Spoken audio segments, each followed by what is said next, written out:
Yeah, that's what I'm talking about. Yes. Woo, that was hype. That was hype. Oh my God, people. Promised Neverland chapter 78.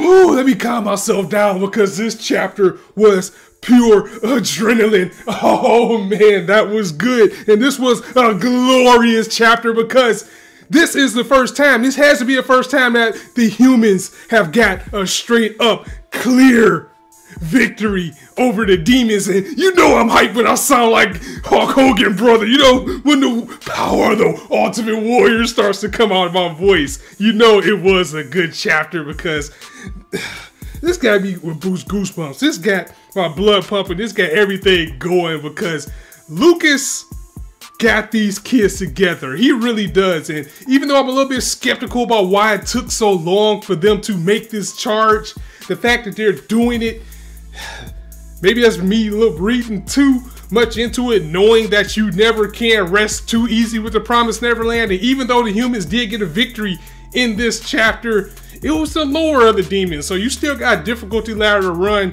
And I know it's a little bit weird, but the female demon, Noma, I believe that's her name, is Noma. Why is this demon stacked like a deck of cards? Oh my God, this demon is thick. But besides the point, that's besides the point. This chapter, Promised Neverland, Luz was hot. He was salty under that mask. He was like, how is this cattle able to overcome me? How do they know my weakness? How are they able to defeat me? He tucked tail, he ran, he tried to get slick and throw the little knife out and it got shot. And Jillian just had him set, point, match, back against the wall. And she said, she gave him the same thing. She thought about everything that he has done, these people have done. She was like, I'm gonna give you 10 seconds. How about that? And she didn't even give him 10 seconds. She just straight up deaded this dude. And it was just so good to see this demon running for his life, groveling, pleading, trying to buy time for Bayon to show up. Like, you know, I'll let you guys go, okay? I'll let you go. Just don't do this. Don't kill me, please. And I like that Jillian's resolve was still there and she still took him out. Now, also, I like Jillian. I really like Jillian. So if these people are going to get slaughtered, because that can very well still happen, I hope she makes it through and she joins the rest of the cast because I like her design. I like her reasoning. I like everything about the character. Even when she took Luz out, she didn't even use a bullet on it. She was like, you know what? We got limited resources. This guy's a goon. He's the least of what we have to worry about. Nah, I'm going to save my shots for the big guns. And just straight up stab this dude in the face. Oh man, she was bossing this chapter. And everybody was bossing this chapter as well because even Sandy and the girl running with him with the glasses, you know, it seemed like they had a little bit of difficulty at first with Nos and Noma, but they're doing the same thing. They're luring these demons into their trap, making the demons think that they are weak and that they don't have a chance against them.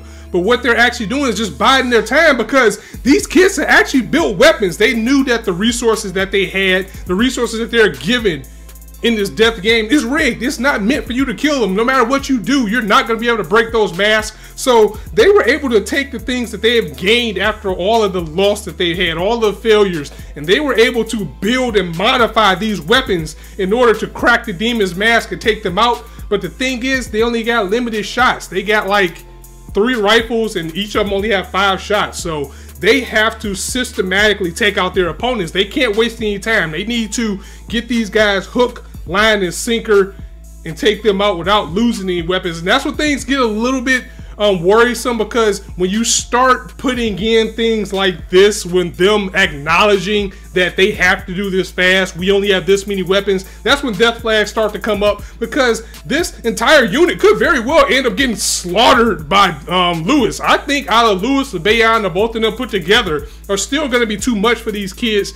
And this series just always leave me with that uneasiness that things might be going a little bit too well. I think somebody's going to get it before we get out of here. Not all of them are going to make it out scot-free, and that's where I get worried.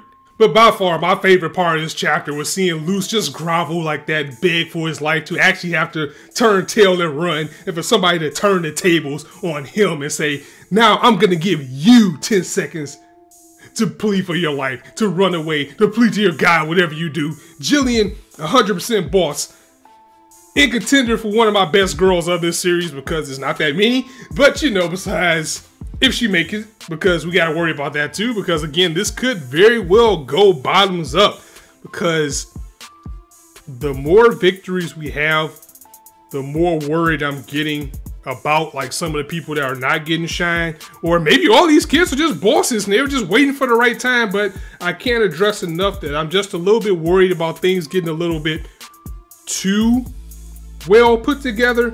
And also, we know they're not going to take out Lewis, because come on, we have to see that man. We have to see him there, because it's all but going to come full circle with Lewis, that man, and Lucas all meeting together. And you know, we haven't seen him and Ray in quite some time, and they're still part of this arc. So we need to get back to them and see what they're doing. Hopefully they can make it to Goldie Pond in time. And you know, it will be pretty nice. It'll be a nice victory for, you know, Emma to come out on top and say, look what I did without Ray. Look what I did on my own, because we know that Emma has the capability of pulling out big moments and pulling everything together, but at the same time, she's the character that's facing the most loss. I mean, if you look at the short time we had Norman, if you look at Ray and you look at her, she's been the one that's kind of been through, you know, the most failures between us all. I mean, Ray got some development now, finally deciding to lean on everybody else.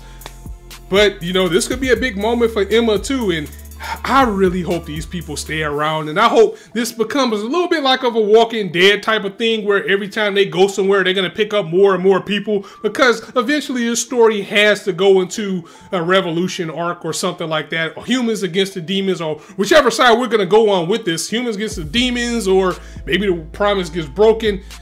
That's going to be what we have to find out to do. And come on, can we get an anime for this series already? And I'm the type of person, I'm usually patient. Like, I'm willing to wait until, you know, they get more and more, because the longer we have to wait for an anime, the more we're going to get adapted. But I just need to see this animated right now. So guys, this was probably one of my top 3 chapters of Promised Neverland. That's big, because now we're in chapter 78.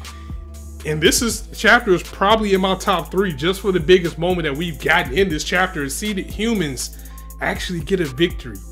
It's about damn time. I mean, I know the kids have escaped already, and that was a victory itself, but to actually see them starting to take out demons, because the last time a demon got taken out, it was by Sonju. It wasn't by a human. So all the training and everything we're learning is starting to pay off. The weak point is exposed. Now the game can begin. So I'm going to go ahead and get up out of here, guys. If you like this video, go ahead and drop it a like. If you want to hear more, go ahead and hit that subscribe button, and definitely let me know what you thought of this chapter in the comments below. As I always say, you guys can be anywhere on YouTube right now, but you chose to listen to me, and I really appreciate that. So thanks for stopping by, and let's get hyped for the next chapter of Promised Neverland. It's your boy Scott signing out. See you soon.